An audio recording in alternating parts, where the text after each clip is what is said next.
بنگلہ دیش میں شیخ حسینہ واجد کے اقتدار کے خاتمے کے بعد ہونے والے انتخابات میں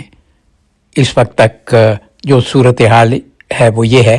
کہ انتخابات کے نتائج کا اعلان تھوڑی ہی دیر میں ہونے والا ہے،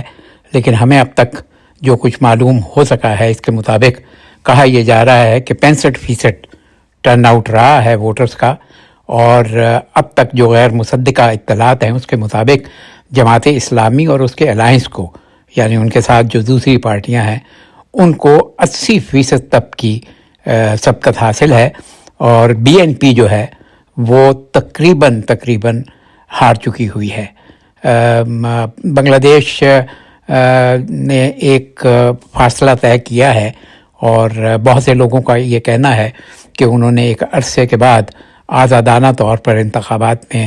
حصہ لیا ہے اور کسی خوف خطر کے بغیر انہوں نے ووٹ ڈالا ہے۔ یہ جو اس وقت آپ مناظر دیکھ رہے ہیں یہ وہاں کے الیکشن کمیشن کے جو کرتا دھرتا ہیں، جو اہلکار ہیں، وہ اس وقت جمع ہو چکے ہوئے ہیں الیکشن کمیشن کے ہال میں، اور کہا یہ جا رہا ہے کہ کچھ ہی دیر کے بعد انتخابات کے نتائج کا اعلان کر دیا جائے گا۔ بنگلہ دیش نے شیخ حسینہ واجد کے اقتدار کے خاتمے کے بعد یہ انتخابات کیے ہیں۔